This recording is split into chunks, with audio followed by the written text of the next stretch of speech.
Shabbat Shalom to you all, and welcome to the third installment in our 5785 Torah study series called Walking in the Light, discovering the secret wisdom hidden or encoded within Torah's timeless stories.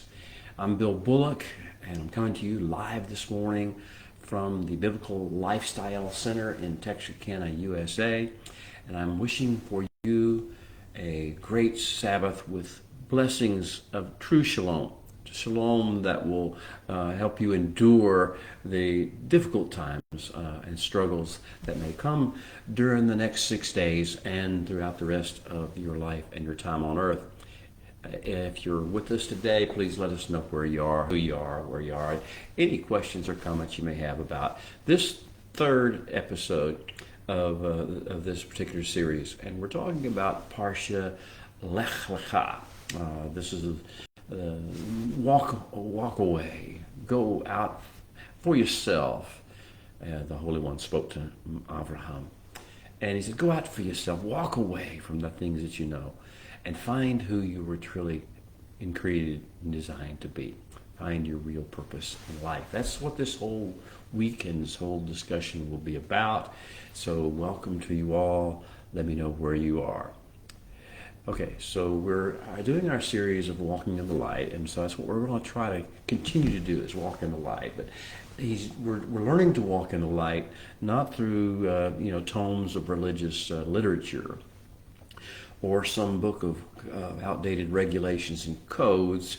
We're learning the way to walk in the light of the Creator of the universe, the way He designed it to be learned, by Him telling us fascinating stories about Himself and His relationships with man. He is a noble and a lovable persona. He's not some abstract concept or force out there in the universe. He is a persona, and He is knowable, and He is lovable, and He's admirable, and He is fascinating. So He tells us stories about Himself and about how men and women and children interact with Him, such ways that just inspire us and draw us into intimate relationship with Him. He's not doing it through demanding that we perform a bunch of sacraments or say a bunch of scripted prayers. He's not telling us to thumb through or pore through books of theology and to get some degree. He's not telling us to memorize some code of regulations. He's telling us stories like a grandfather tells a grandchild. He knows human beings, you see, because He created them. He knows what makes human beings tick. He knows what encourages and inspires human beings to get to know and trust others.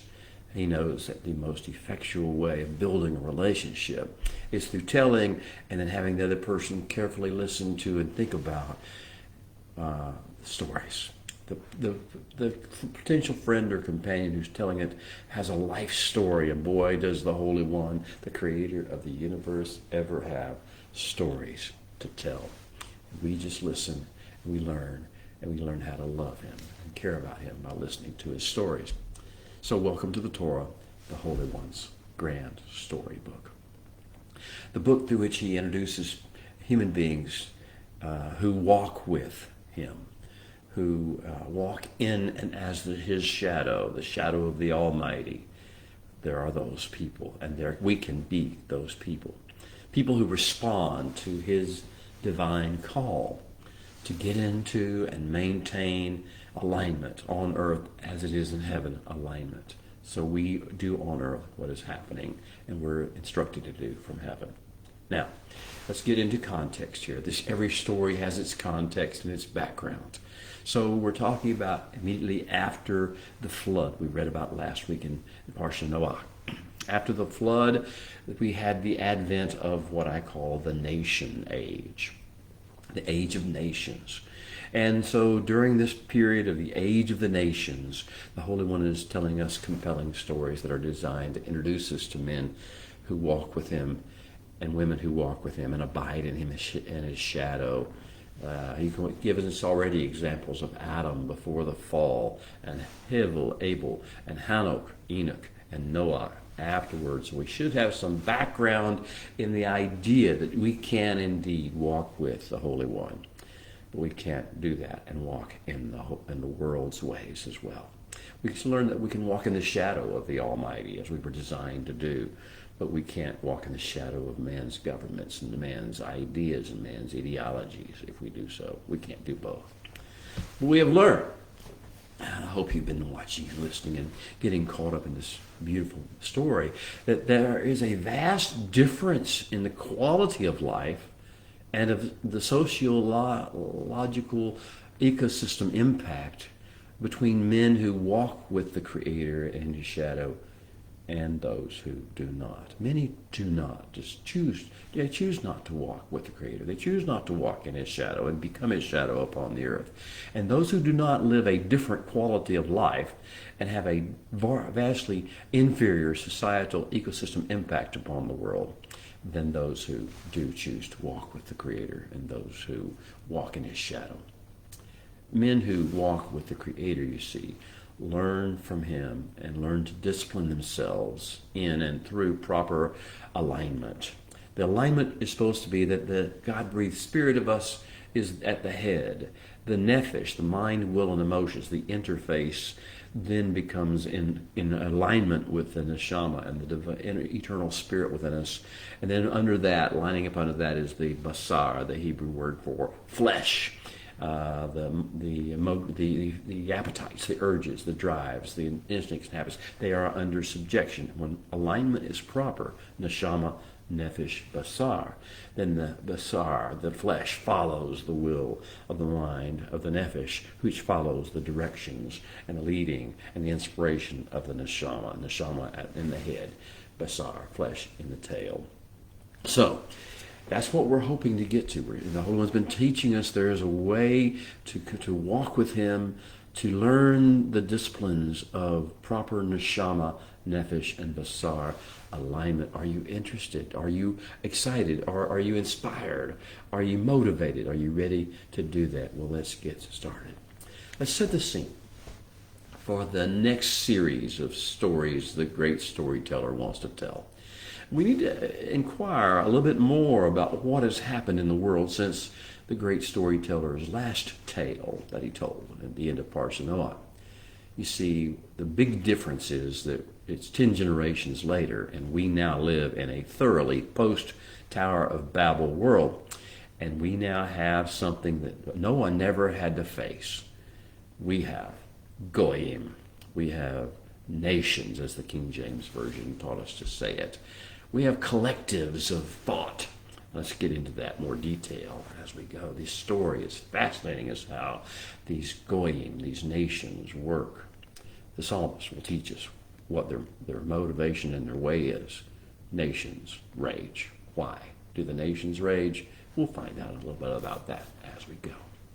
But the innovation of goyim, of nations, is one of our great ecosystem managers' pressure regulation protocols.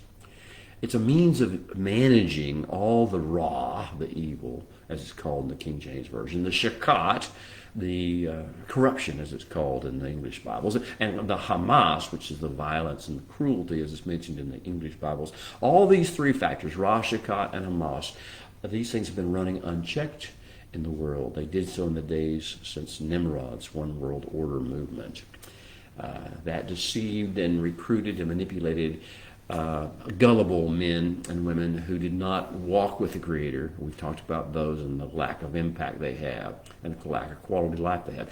In that state, they get easily manipulated, easily recruited, easily deceived to find and feed any old articulate despot's greed. And that's what happened with Nimrod, and that's what happens today. If you look at find a despot in the world, he's trying to manipulate and recruit and deceive people, gullible people, to follow his way and feed his greed. So that's changed since Noah's day. In Noah's day, Ra, Shakat, and Hamas was just running rampant. Now it's counterbalanced by these different nations. There are many Nimrods, M-I-N-I, Nimrods, in every one of these nations now, but they are counterbalancing each other in the world. It's part of the Creator's offsetting collective strategy. You see, after the flood and after the tower, with one little tweak of the earth's ecosystem, uh, the Holy One set in motion a process of offsetting collectives, King James Version, nations.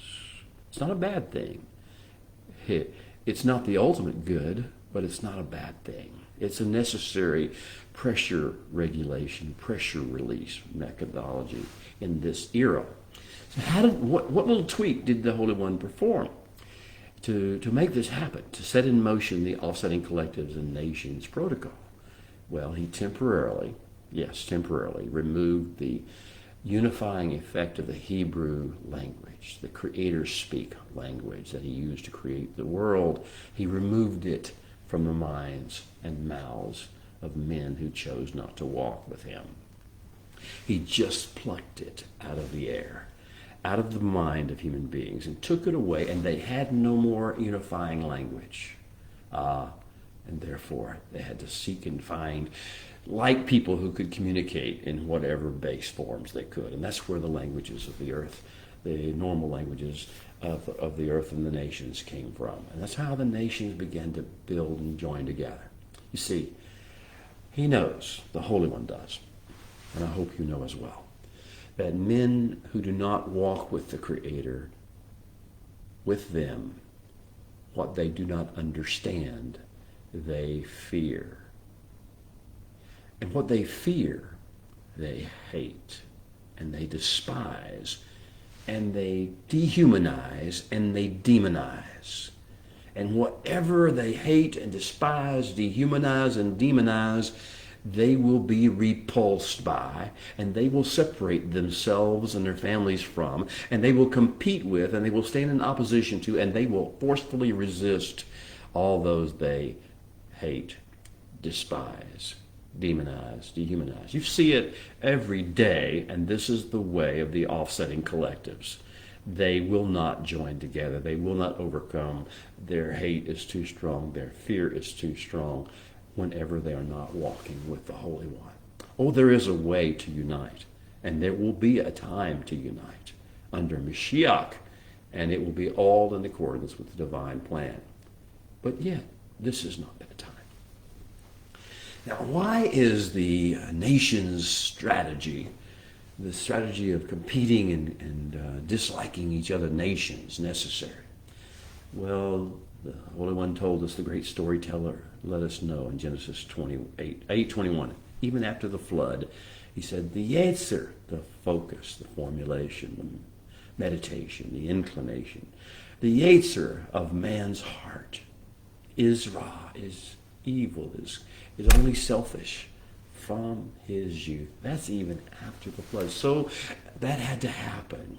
The nation's counterbalancing process, the nation's stratagem had to be implemented, or else there would need to be another flood. And he knew there would not need to be another flood because he trusted his strategy of the nation's building.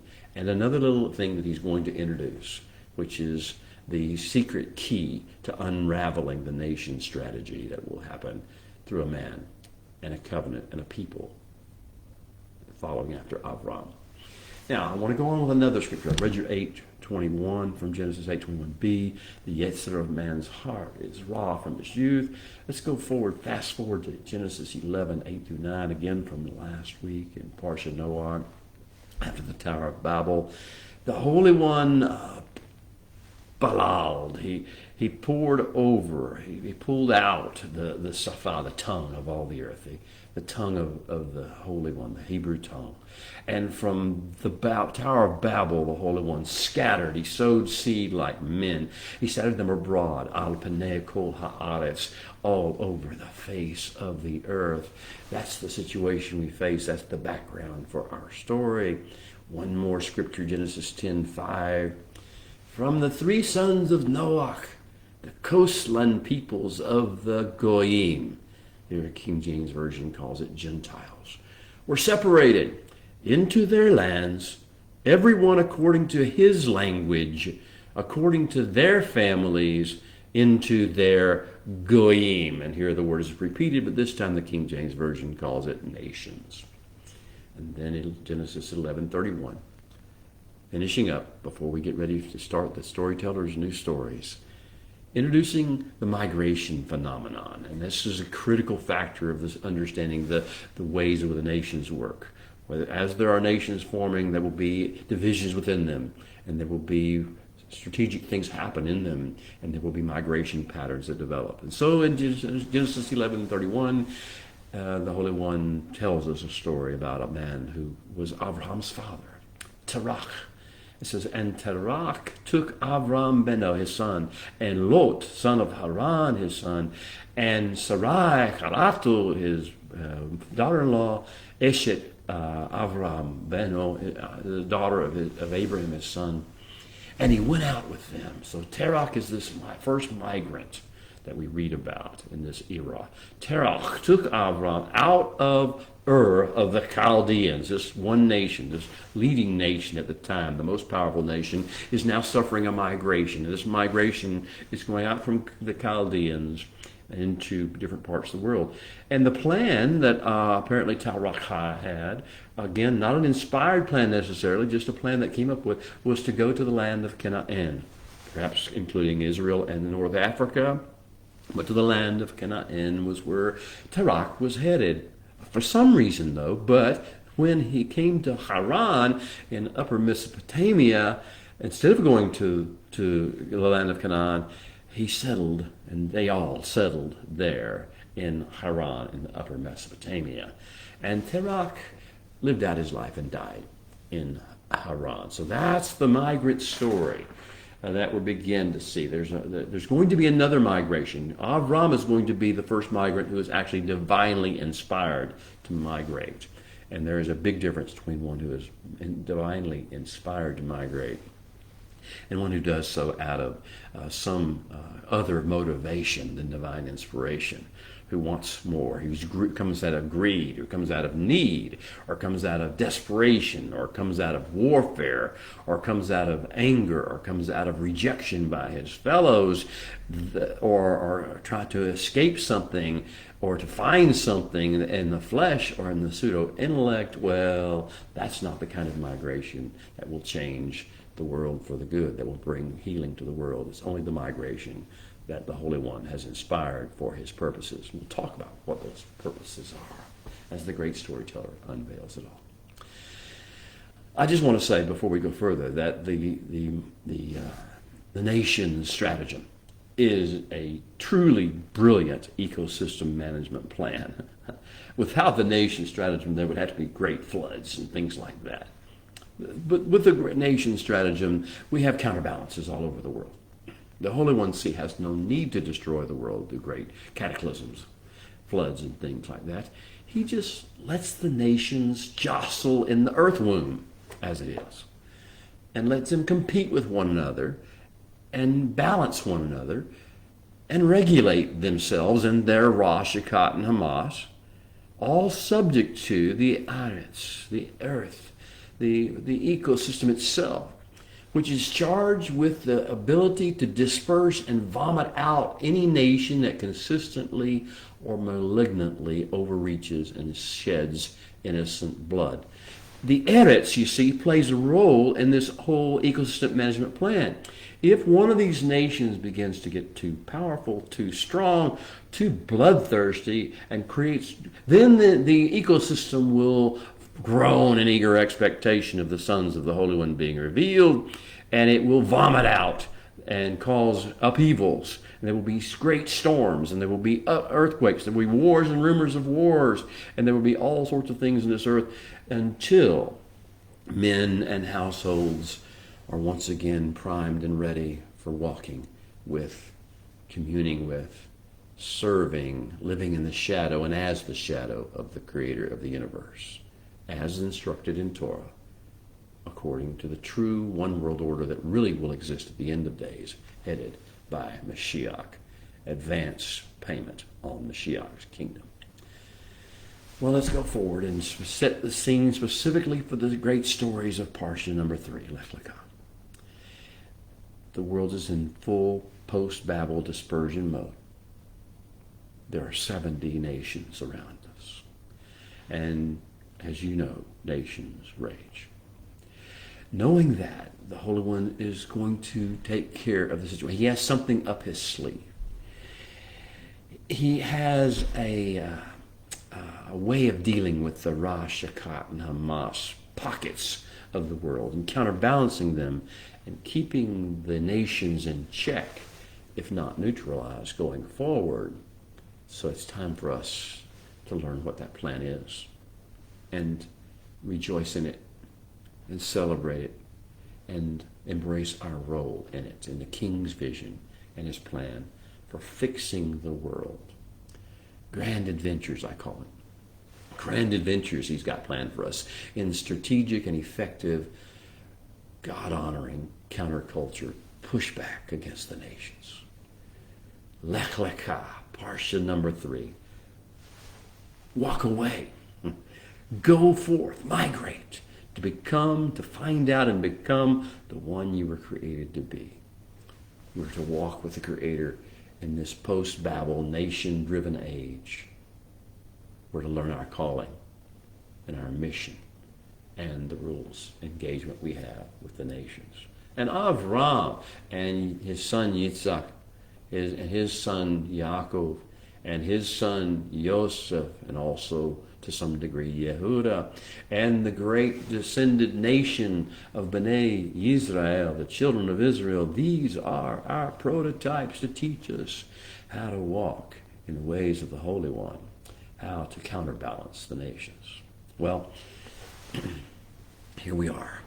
The great storyteller's focus is now about to fall on Terach's son, Avram, and his wife, our matriarch, Sarai.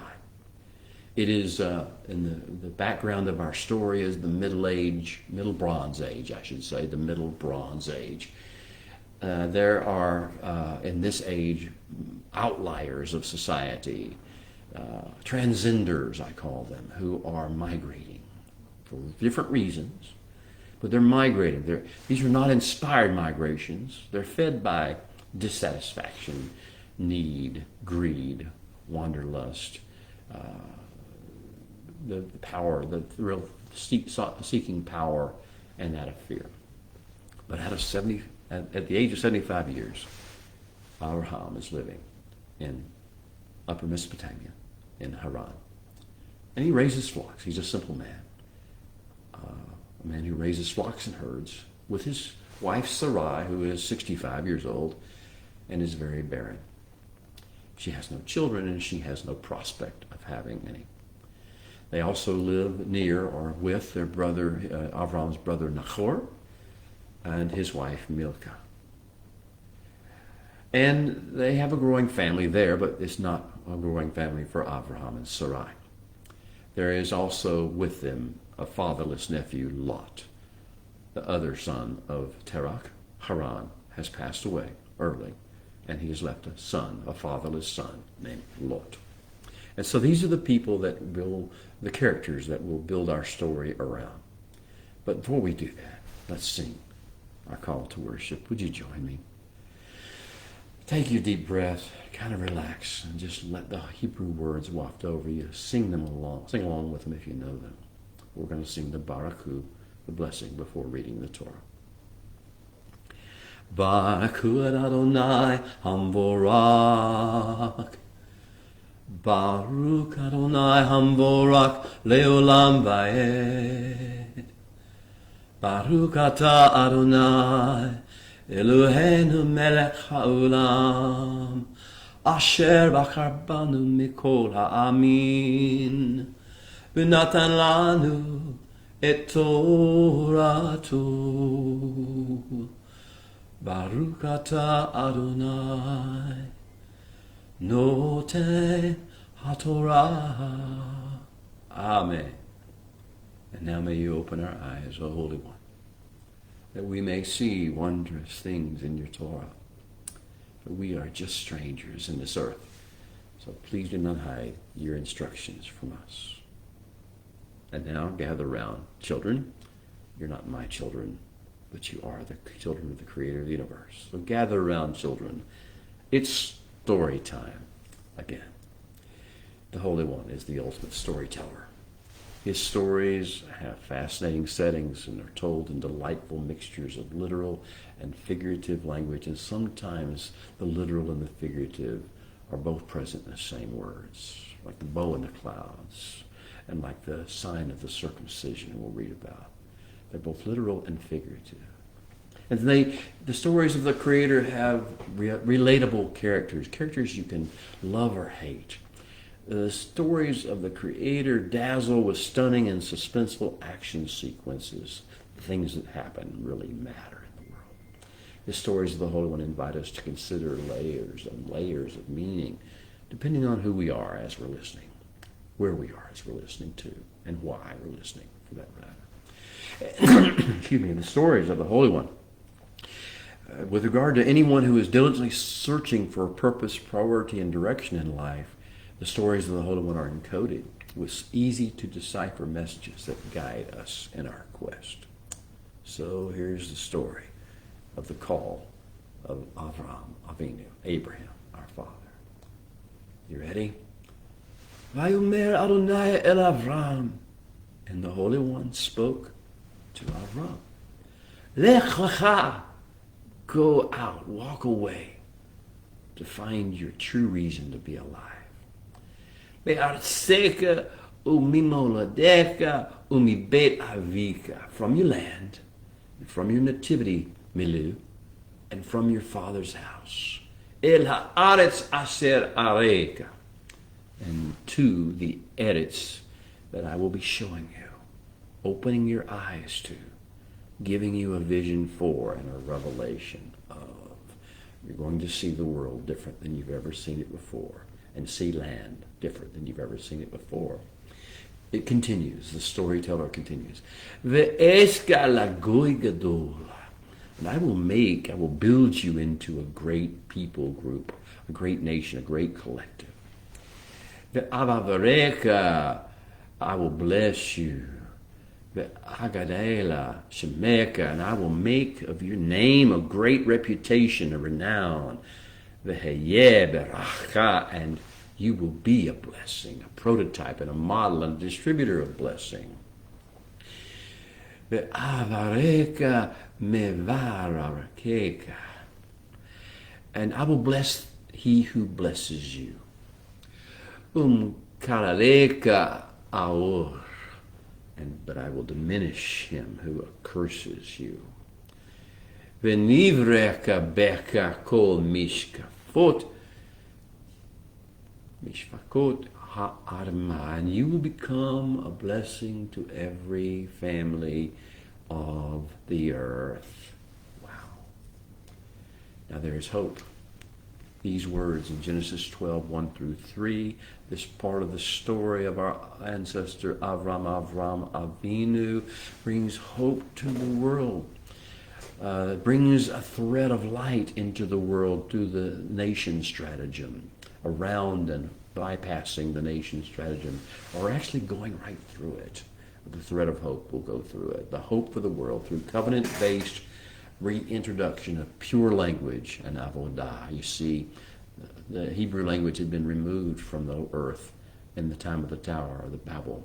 But through the conversations with Avram, through one man, the pure language, the Hebrew language, and the avodah process of being in the shadow of the Holy One, walking with the Holy One, is about to be reintroduced.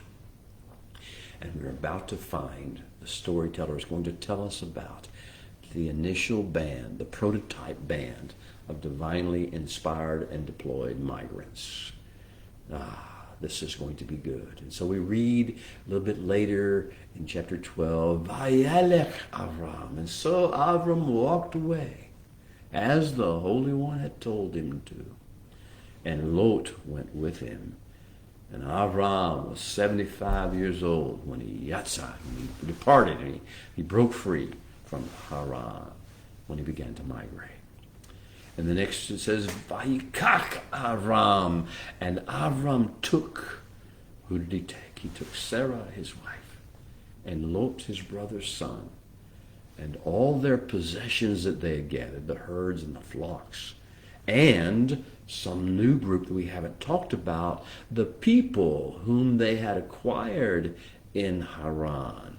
Those who had joined themselves to Avram and to Sarai as they had sought to follow the ways of the Holy One. Even before this interaction, they took those people with them, and then they departed and they yatsad to go to the land of Canaan. Now, of course, the Holy One's going to say, a land I will show you.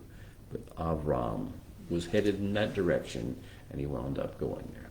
Now, there's going to be so many compelling stories in Parsha Lecha and then in Parsha Va'era and Hayesara following. 3 whole weeks we're going to be focusing the spotlight of Torah and the storyteller's emphasis upon Avram and Sarai. But let's start with where we are. We read about, first of all, the call of Avram, and then later we'll get to Avram's first journey. When he went through Canaan to Shechem, he went to Bethel, he built an altar, he was promised that he would have possession of the land and seed. There would be seed for generations after generations for the remainder of the world that would counterbalance the nations. This would happen, and the seed would have the land of Israel. And this is the way in which this first journey then led him to Egypt. Because of the famine that was in the land at that time, as before the land had vomited out its inhabitants due to bloodshed and cursing upon the peoples. Before that happened, he had him go to Egypt, and he learned to walk and trust the blessing and the calling of the covenant. And the second set of stories, everyone's a story within a story, was Abraham's return with Lot and his herdsmen come back to the land. And this time, when Avram came back, Avram began to see it for what it was. He began to see the potential and the possibilities, and see it through the Holy One's eyes. And he awakened to its destiny and his destiny in regard to it. But Lot did not, and his herdsmen definitely did not. And so they separated. And Lot went and lived in the cities in the plain, and Avram dwelt in and explored and brought the light of the Holy One as he walked with Holy One and walked in the light, brought that to the rest of the nation of Israel. And then we see the first war of mankind's existence. We see why people go to war, why the nations rage, why they make war. The 4 kings of the north want tribute, they want money, they want wealth, they want power and prestige, so they take on the 5 kings of the south for their resources and for their dominion. And so there's the war rages between the north and then the south, the 4 kingdoms against the 5 kingdoms, the 4 nations against the 5 nations, and all the things that go with war take place, and one side wins and captures all the spoil, and that's, of course, the kings of the north. They begin to take it back, and the only reason Abraham gets involved is when a captive comes back, or when a messenger comes back, a refugee comes back and says that Lot, his nephew, has been taken captive by the kings of the north. The only reason Avram got involved in this worldwide nation struggle was to rescue the captives, to set the captives free, to rescue Lot and his family. And so we have the story within a story of the Abrahamic mission to set the captives free. And it's a parable, and yet it's a true life story. Our job is always to see that there are captives in this world, to understand they are not there according to their own will, and they have a chance of being rescued and are called to be rescued, and to respond to that call, even at the risk of our own health, wealth, and life. And so the next set of stories has to be with an activation. After the captives have been returned and the wealth of Sodom has been returned to it, there is an encounter between Abraham and a man named Melchizedek, the king of righteousness, as he's called so often in English, the king of Salem, the king of Shalom. This is the day, this is the place, and so we have this mysterious, figurative and yet literal language about a conversation, about presentation of bread and wine and sharing that together, about speaking of blessings, about giving of wealth and sharing of things and material things. This is all spoken of in these stories within a story. And then we get another encounter between the Holy One and his son, his child, his beloved friend that he's trying to teach his ways, Abraham. And he calls him and sets him promises of the land and promises of seed. And he promises also that for 400 years, though his sons and daughters will be in bondage in Egypt, at least in another country, to another king, one of these kings of the earth, that they will come out and they will be rescued. He will make his promises. Through the generations, he will set the pattern of redemption along the way. And then we're introduced to the bondwoman, Hagar, and her son, Ishmael. And they're real people, but they're also symbols, they're also types. And we see that there will always be people, even within our own midst, within our own families sometimes, in our own households, who initially start taking and following the ways of the Holy One, but then eventually come to the point where they reject the way, and they turn aside, and they become adversaries of ours instead of friends. And they have to be separated. And then they would go and join the nations. Well, and finally, we'll end the Parsha. The last story is the story of the circumcision of the flesh. The covenant sign is given. It's both literal and figurative. As the flesh is cut away, you see we're lining the neshama over the will and mind and emotions and over the flesh. Well, beloved friends, looking into the story of our ancestor Avraham is kind of like gazing into the inner workings of the mind of the Creator. As you read and listen to these stories, as you meditate on these stories, you can see the vision that the Holy One has and what he's doing. He's crafting a strategic counterbalance to the post-Babel nations that are raging at one another. Even as Adam was formed and shaped to tend and keep the garden and oversee the initial startup of the creation ecosystem, so Avram is formed through these stories, through these encounters, and is shaped according to them to keep the raging of the competing nations and their ideologies and their philosophies and their cultures and their ethnicities in some semblance of control until Mashiach comes and establishes his kingdom upon the earth in his millennial reign. Now we, like him, like Avram, are to offset the curses mankind unleashes upon one another and upon each other's nations, and we are to fill the ecosystem with blessing as Avram did. This is the strategic counterbalance initiative. But let's talk a little bit about this character, Avram. He is the asset of the plan. Now he may look like a 75-year-old worn-out sheep herder from the backside of nowhere to you on first glance. But to the Holy One, he is heaven's secret agent of strategic counterbalance. He is the asset. And he is called through living a normal life, walking with the Holy One, to bring blessing and the fragrant, pleasing aroma of redemption into every mess that mankind and the nations can make. He will be called Exalted Father, the Father of multitudes. He will be called the Wandering Aramaean at Passover. He will be called the first Ivri, the first Hebrew. He will be called the Transcender, the one who stands opposite and counterbalances. He will be called a friend and lover of God. He will be called Avram, who loved my servant, who loved me. That's by the Creator of the universe himself. This is the character he's about to introduce. So the Holy One's about to introduce himself, actually, through his nature, his communications, and his conversations, and his transactions with Avram. Now, in a sleepy little village on the backside of Mesopotamia, the old sheep herder Avram, tending his sheep, is about to have an encounter with the Creator of the universe. And what that old sheep herder is going to see and what he's going to hear in the course of that encounter and several that follow, and how he's going to choose to respond to what he sees and hears and is shown, is going to change the world forever. It's going to be the answer to the raging of the nations. It's going to be the secret wisdom of the Creator of the universe through ordinary people, counterbalancing the Rosh, Shekat, and Hamas on a day-by-day basis. So this is the Wandering Aramaean narrative. Seemingly out of nowhere, this visit from the Creator of the universe comes, and Abraham, in the course of it, is called to walk away from everything with which he is familiar. He doesn't realize how much bondage he has by virtue of the place and where he lives and the people among whom he lives.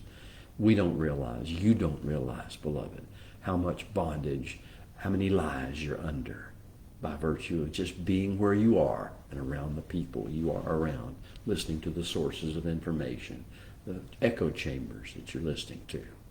So the Holy One's first call is you've got to walk away.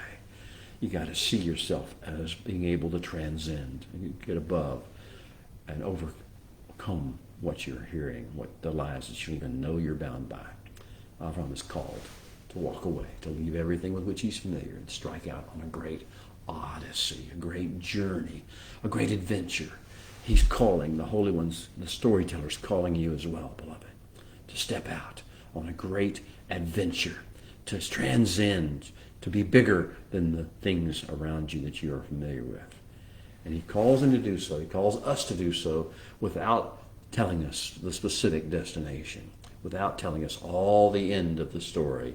He just wants us to trust him, to listen to him, to be caught up in admiration and inspiration, and to just go because he's worthy.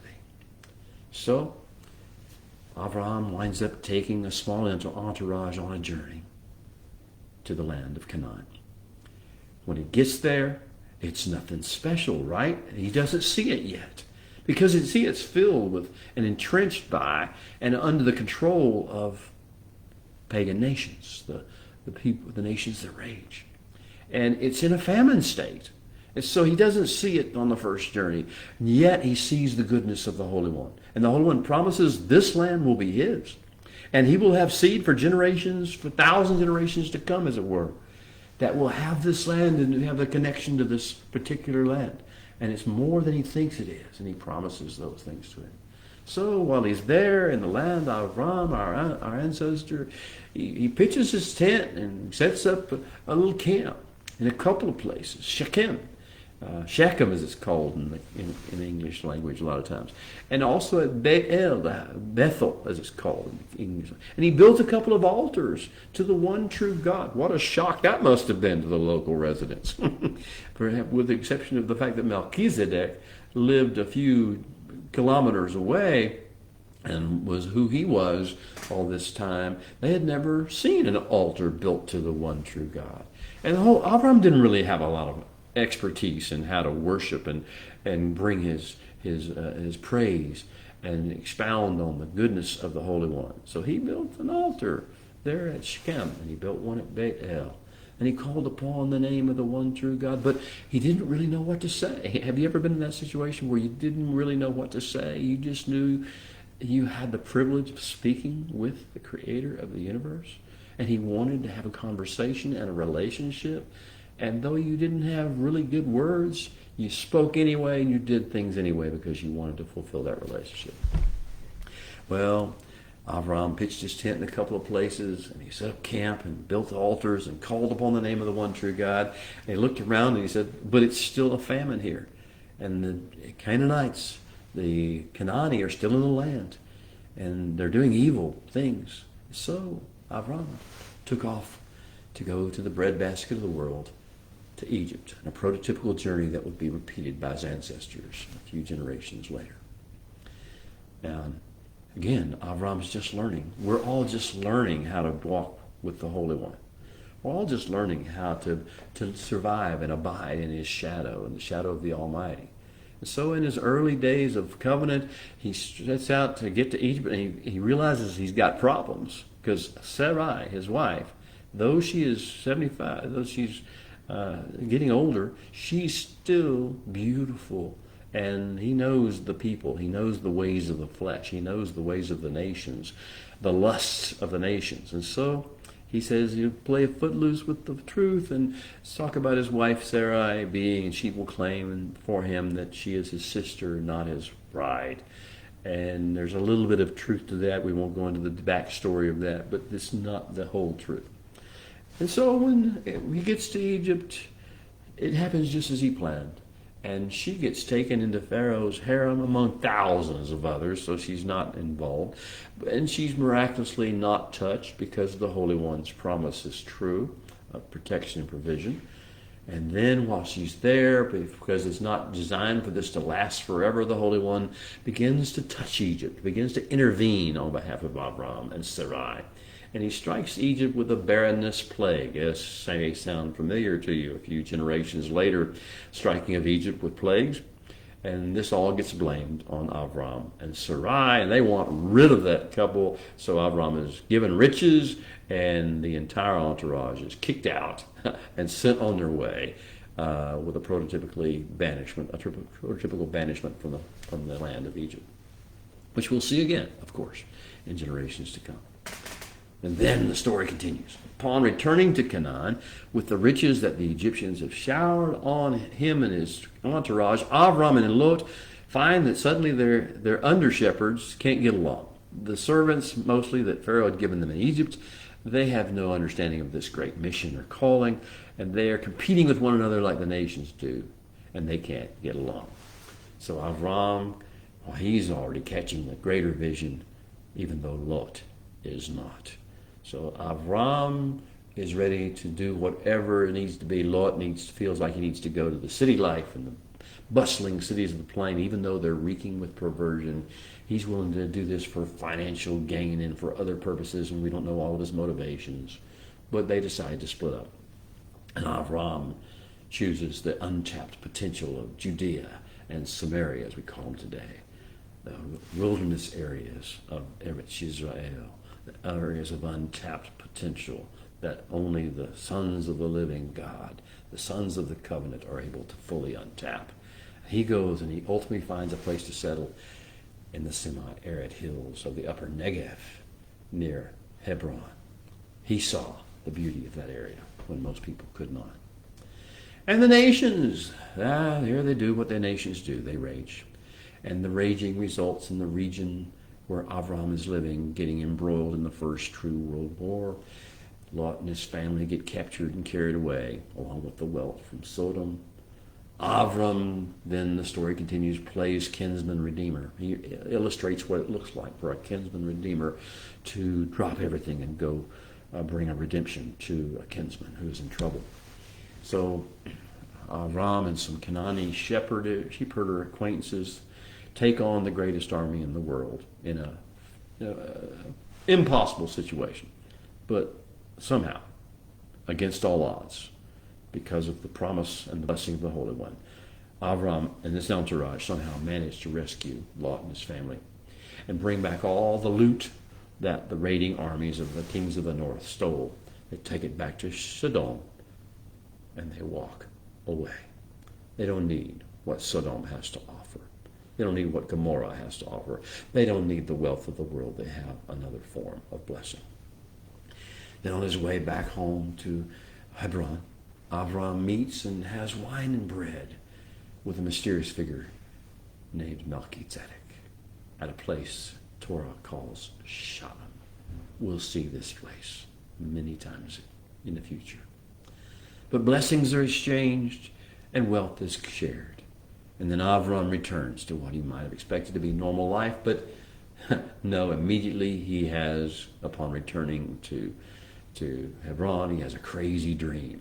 In that dream, or vision perhaps, the Holy One speaks to him again, as he did back in Genesis 12 and 13.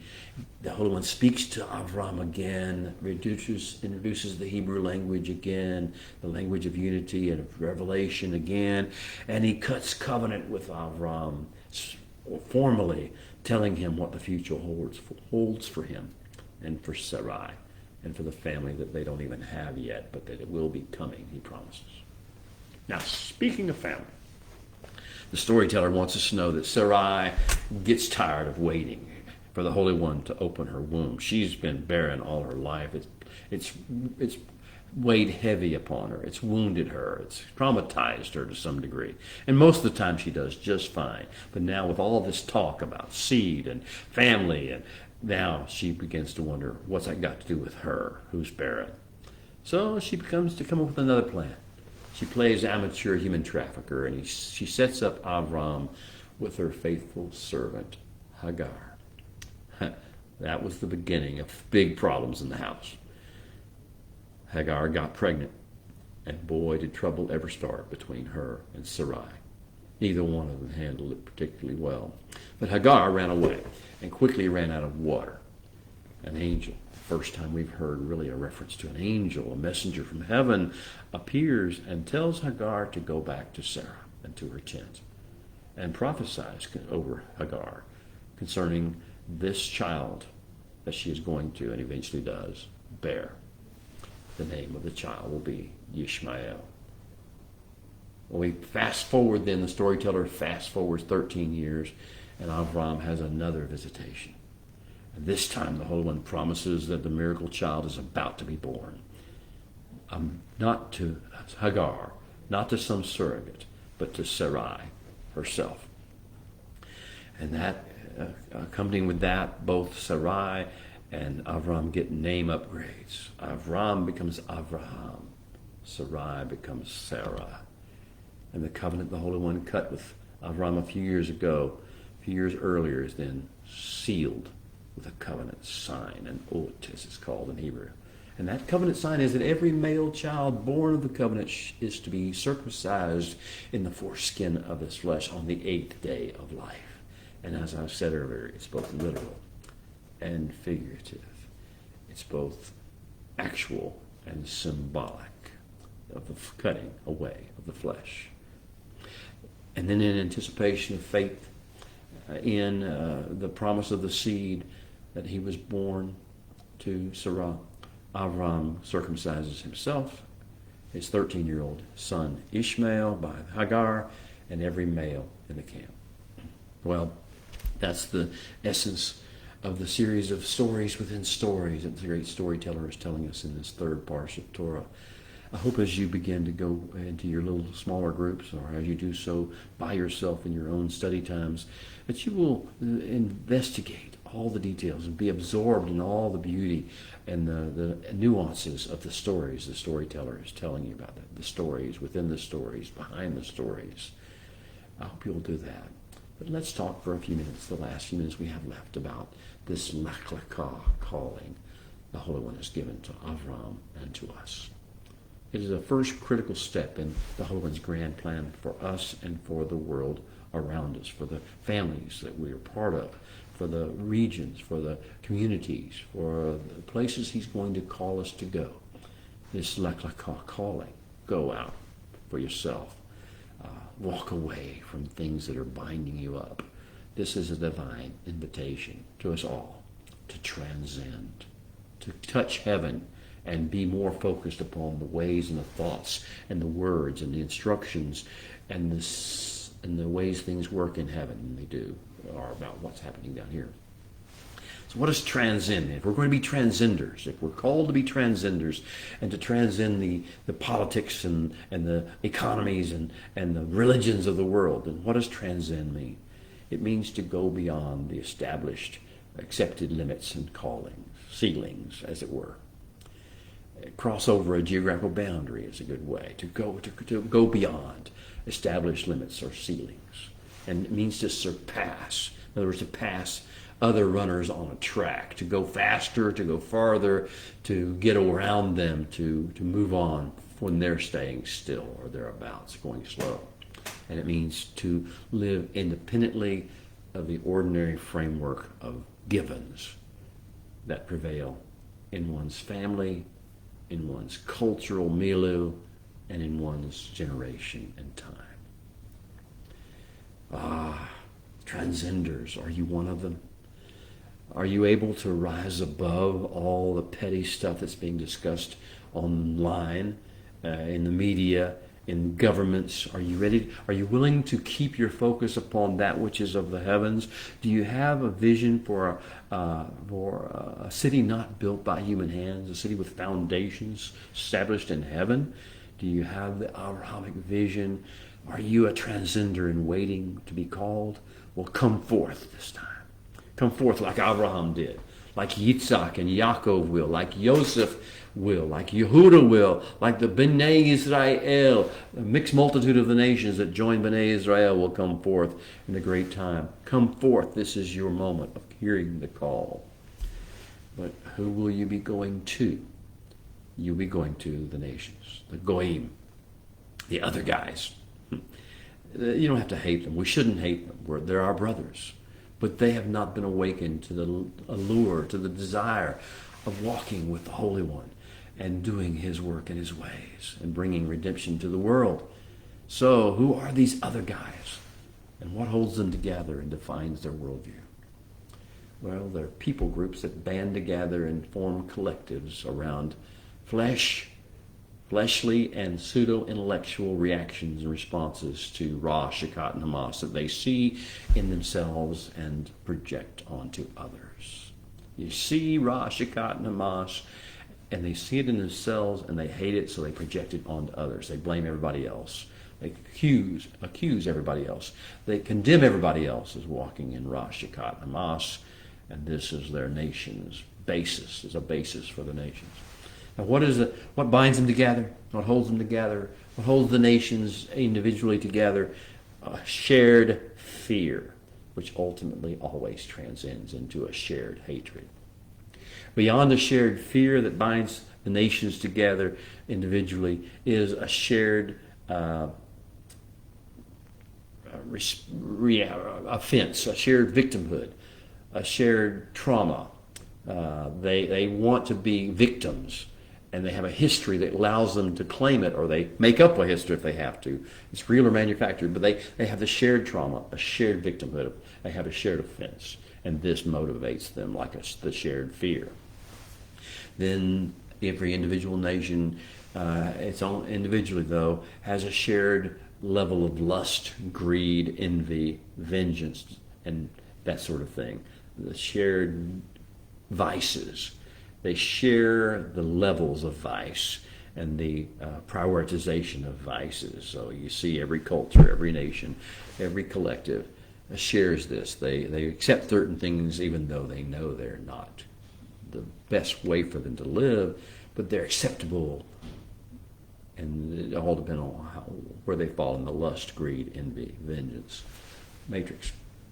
And fourth, there's always with every nation, there is a sensitivity, susceptibility to manipulation, a weakness in the populace caused by the shared fear and shared trauma, history of victimization, shared lust, greed, envy matrix. That is a sensitivity, susceptibility to manipulation by micro-Nimrods, micro-Nimrodian elites who are skilled in playing the strings of the hearts of these who have shared fears, shared lust, greed, and vengeance matrices, and shared victimhood approaches to life. Now we are in the age of the nations. Abraham was, so beloved are we. We're in the age of the Goyim, the times of the Goyim. So let me introduce you to elite manipulated group dynamic. That's what the nations represent. They have information and dissemination sources that promote control over them. They don't even know they're under control. That's why they have to have a Lecha calling and a transgender calling, because they don't even know they're being lied to, disinformed, misinformed. And what are they being disinformed and misinformed by? Without their knowledge, they're being subjected to groupthink. They're being subjected to group religion, philosophy, ideology, and pseudoscience. They're being subjected every day and every moment to the group psychosis, the triggerable paranoias, the triggerable outrages, the triggerable hate syndromes, the triggerable discriminations and biases. They are subject to the lies of the group psychosis. And they have the group lust and group revulsion triggers, certain things they just can't get enough of. They can't look away or turn away from, and others they cannot look at or bear to stare at or see. The group lust and group revulsion triggers. And the group speak. Everyone has their own language now. They don't have the pure language of the Hebrew. They have their own perverted languages Their narratives are all their own. They made them up. They're not true, and they have their own level of profanity, which they spew regularly to lack, because they have nothing else to say. They revert to profanity. They all have their group mockery, their shame labels, and the names that they like to attribute to people. They call them Hitlers and whatever else, deplorables, and they call people names, and they mock and they shame those that they are not in their little group, that are subject to their group psychosis. And they then have group instigation protocols. They know how to trigger rage and trigger rape and trigger robbery and trigger pillaging exercises and pogroms by their members. Welcome to the era of raging nations and of peoples imagining vain things. There is bad news, of course, in that. No nation as a whole will ever completely accept the transcenders like Abraham and hopefully us. But we are the bearers of divine light. And we are their hope, and we are the visionaries if we will let ourselves become that. If we will surrender to the plan and the ways and the vision of the Holy One, we become his visionaries and his light sources. We walk in the light, and we become beacons of hope to the rest of the world. And while the great nations as a whole and their elite control mechanisms will never accept us, will never tolerate us for long, there will be families, households. We will become a blessing to individual households throughout the world. These will accept us. These will clamor to us. And the Holy One will direct us to them and draw us to them. And our mission is to navigate through the group of the angry ones, of the raging nations, being wise as serpents and harmless as doves, and find and share space with and establish relationships and tell our story to. Tell them the Creator's great story to. And then make disciples of the latter group, the little families, the ones who hunger to respond to the call of transcenders. You see, waiting among the raging nations are untold numbers of potential Abraham's proteges. They may not look like much to those around them, but we are to see them the way the Holy One sees them. Diamonds in the rough, treasures hidden in fields, pearls of great price, captives needing to be freed, people who are disillusioned with swamp lives and swine with wallow, seekers of the kingdom of heaven. That's our story, at least the grand part of the story, the bigger part of the story of Parsha Lecha. I pray that you'll have a great time of discussing the individual sub-stories and sub-characters in the great discussions of Parsha Lecha this week and next week, that you'll join me again as we look at Parsha number 4, Va'era, and the great storyteller continues about learning, teaching us the disciplines of walking in the covenant lifestyle. Shabbat Shalom. See you next week.